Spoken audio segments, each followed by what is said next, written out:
Imagine a peaceful evening turned nightmare in mere moments. On a quiet night in 2003, two trains, one carrying everyday passengers and the other, a freight loaded with danger, collided head-on at high speed near the small town of Chinchilla, Spain. This devastating accident wasn't just a case of bad timing. It was a tragic reminder of what happens when essential safety measures fail. Join us as we unravel the story of the Chinchilla Train Collision, a catastrophic event that claimed lives and sparked a nationwide outcry for better railway safety. What went wrong that fateful night? Stay with us to uncover the mistakes and the lessons learned from one of Spain's most harrowing rail disasters. Chinchilla is a municipality of 4,497 people, as of 2022 in eastern Spain, located in the province of Albacete, 130 kilometers southwest of Valencia and 113 kilometers north-northwest of Murcia. The municipality is crossed by the Chinchilla-Cartagena Railway, a branch line splitting off the Madrid-Valencia main line at the town of Chinchilla in the municipality of the same name. The single-tracked, unelectrified line is constructed in Iberian gauge, a wide gauge placing the rails 1,668 mm apart instead of the standard 1,458 mm. It opened in 1865, serving both passenger and freight services. By 2003, the line was among the 44% of Spanish rail lines operated under telephone-based train reports, with dispatchers at the stations working out who can send which train at what point. The train drivers weren't reachable by phone, and the radio system was reported to be barely functional at best. Furthermore, there also wasn't any form of an automatic train control system to autonomously trigger an emergency stop if required, regardless of driver inputs. Freight Train 83407 was a tanker train running from Murcia to Albacete, consisting of 28 four-axle tanker cars pulled by a single locomotive. Some of the cars carried documentation claiming that they held sulfuric acid, a highly corrosive artificial acid which can cause severe chemical and thermal burns. The train was pulled by Renfe, Spanish National Railway, 333.304. The Class 333.3 was a six-axle multi-purpose diesel locomotive introduced in 2000 as the result of an extensive rebuild and modernization process on the older Class 333 locomotives from the 1970s. Each Class 333.3 measured in 22.33 in length at a weight of 120 metric tons. They were powered by a two-stroke V16 diesel engine from GM, producing 1875 kWh, and could reach 120 kph in standard configuration. Coming the other way was Talgo 226, an express passenger service from Madrid to Cartagena. The Talgos are a family of articulated trains, with or without their own power cars. The main distinguishing feature compared to normal trains is the placement of the wheels, with the ends of two cars sharing one wheel set rather than each car having its own axles. These trains had the distinction of the car bodies hanging off large U-frames mounted atop the axles, meaning they were more hanging between the wheels rather than standing on them. The cars were able to lean into curves due to their flexible construction, which allowed higher speeds on curvy rail lines.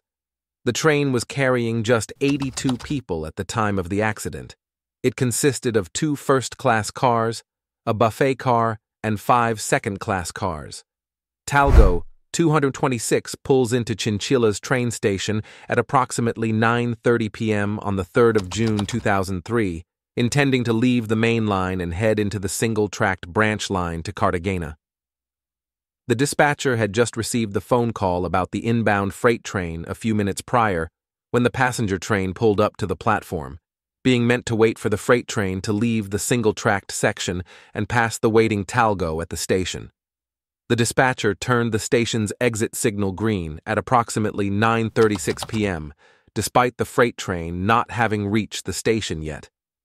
Guidelines demanded that the Talgo wouldn't depart until the crew also saw the dispatcher hold up the command staff, a wooden stick with a round, colored plate at the end. The dispatcher, who would later insist that he didn't hold up the staff, suddenly sees the Talgo start to move at 9:37 p.m., pulling away from the platform. He runs after the train, gesturing and shouting, but fails to get the crew's attention and can't do anything but watch the Talgo accelerate into the occupied, single-tracked section beyond Chinchilla Station, where it soon reaches 180 kph.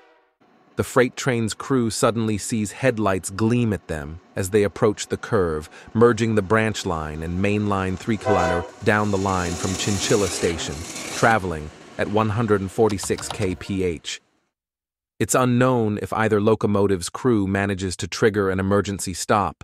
Either way, disaster cannot be avoided. The two trains collide head-on at speed at 9:40 p.m., with the heavy freight locomotive shoving the Talgo's locomotive back into its generator car before, enabled by the Talgo train's low-slung design, it mounts the severely damaged locomotive, crushing its body before becoming stuck atop the leading passenger car. The remains of the Talgo's locomotive tear open the freight train locomotive's tank. The spilling fuel ignites and turns the center of the wreckage into an inferno as freight cars pile up around it. 19 people, including both locomotive crews, perish in the accident, with another 46 being injured. Arriving firefighters are met with a sight as if hell itself opened up in the Spanish countryside, with several train cars engulfed in flames as the freight train's locomotive towers high above the rest of the wreckage, burning like a torch. Their progress in fighting the blaze is painfully slow. Experts later estimate that the center of the wreckage burned in excess of 1800 degrees Celsius. Local residents are told to stay inside and leave their windows shut, as a sulfuric acid leak is feared. Responders have to wait until the following day for the fire to be extinguished and the wreckage to cool down to a level where it can be accessed. Coroners recover the remains of the victims, estimating that the locomotive crews were killed in the collision, while the other 14 victims succumbed to smoke and fire. Identifying the dead turns into a lengthy and straining process, as the inferno dealt severe damage to both their remains and the victims' belongings, leaving little beyond a charred shell of the forward cars. The stay-at-home order for the surrounding towns is lifted the day after the accident as well, when recovery crews discover that the tanker cars were just about empty ahead of the crash. The Talgo's special suspension design is credited with keeping most the train cars on the rails despite the violent impact, preventing derailed passenger cars from reaching the flames and easing the rescue of survivors. The section of track where the accident occurred was actually meant to be modernized, with a company receiving €30 million a month before the accident to install an automatic train control system. The decision to equip the line with the system had been made after a previous train collision 40 kilometers south of the site had claimed 2 lives. Unions had spent considerable time demanding improvements to the technical equipment of the line and had hoped that change would finally come, only to be sorely disappointed by the slow progress of the upgrade, with work having not even started by the time of the accident at Chinchilla. The investigation never managed to determine if the dispatcher had merely turned the signal green or also given the signal with the staff, as the Talgo's locomotive crew died in the accident. There also weren't any witnesses at the station, as it was no longer used to load-unload passengers by the time of the accident. He was still declared to be of significant fault, leading to him being put on trial for 19 counts of negligent manslaughter and 46 counts of grossly negligent bodily harm. The sentence was handed down in 2006, with the dispatcher being sentenced to a suspended 2-year prison sentence and a 4-year ban on working in train dispatching. The court argued that the former dispatcher, who was already no longer working for the railway, was socially integrated, had 2 children, one of which was handicapped and also couldn't be proven to be at sole fault, which resulted in the prison sentence being turned into probation, as the court saw no advantage in actually jailing him. News reports from the time noted that at the time of sentencing, 3 years after the accident occurred, there still was no automatic train control installed at the site.